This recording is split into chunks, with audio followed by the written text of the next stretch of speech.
Keir Starmer's attempt to steady the ship with assurances that Morgan McSweeney has done almost nothing to halt the political damage. In fact, the choreography of these denials has intensified the sense that something is profoundly awry in number 10. The issue is no longer simply who briefed against Wes Streeting, but why the Prime Minister appears so unable to impose discipline, identify the culprit, or take decisive action. Starmer's claim that he has been assured the briefing didn't come from Downing Street is on its face an appeal for closure, but it lands poorly. It invites an obvious question: who gave him these assurances, and why should they be trusted when no one has come forward? Anonymous certainties are not real certainties. They are placeholders designed to prevent the Prime Minister from having to act. The political effect is corrosive. It leaves the impression of a leader boxed in by his own inner circle, unable to dismiss a key chief of staff who has become the lightning rod for internal dissent. The line now spreading through Westminster is that McSweeney is effectively untouchable. Labour MPs are openly noting that to sack him would imperil Starmer himself, because it would be read as an admission that the briefing war originated very close to the Prime Minister himself.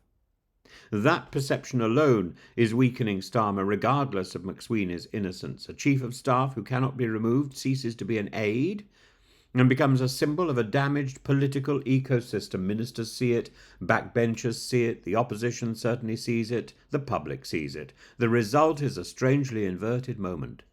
The more insistently number 10 declares that McSweeney is staying, the more fragile Starmer looks.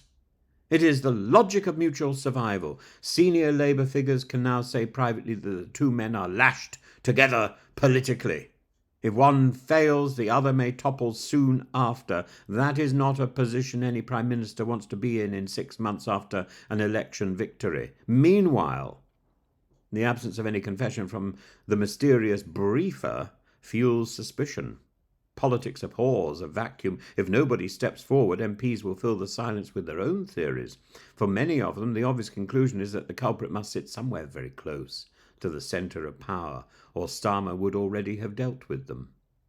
Streeting's own performance has sharpened the contrast. Calm, crisp, and unimpressed, he looks like the victim of a political stunt that backfired. Even Jeremy Hunt has felt Streeting played a blinder. That's not the kind of praise any Prime Minister wants to hear lavished on a supposed rival in the middle of a crisis by somebody from the opposition. What makes this episode especially damning is that it confirms pre-existing doubts about the tone and direction of Starmer's administration. Labour MPs are not obsessing over personalities alone, they are worried about drift.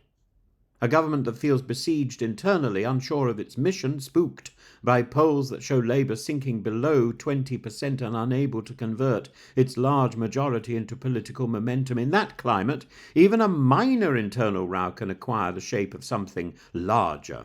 And this one certainly has. It signals fear, it signals disunity, it signals a Prime Minister who is not in full command of his own machine. The denials that anyone in number 10 was involved, and therefore that hasn't closed the matter, they have prolonged it. By refusing an investigation, Starmer has traded short-term calm for long-term uncertainty. His opponents, including Kemi Badenoch, can now claim that there is a cover-up.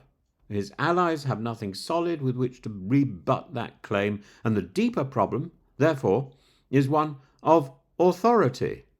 Starmer issued an edict. Briefing against ministers is absolutely unacceptable, yet either that briefing came from number 10, in which case his own team defied him, or it came from elsewhere, in which case he seems unable to trace a hostile actor undermining his cabinet. Neither explanation flatters Downing Street. To put it plainly, this row was not terminal, but it has wounded Starmer, it's wounded the Prime Minister, it's revealed how quickly Labour figures now talk about leadership contests, it's exposed how jittery the parliamentary party has become. It reminds us of the Conservative Party post-Brexit, and it has shown that many MPs believe a January challenge is not only plausible but logical if the party is to salvage its local government base before May. So, the assurances that McSweeney is not going anywhere may have stabilised one figure. They've not stabilised the Prime Minister. In fact, they highlight the imbalance of power inside number 10. Starmer is keeping his team intact, but at the cost of looking constrained and anxious. Westminster can smell that weakness, and once sensed it tends to grow.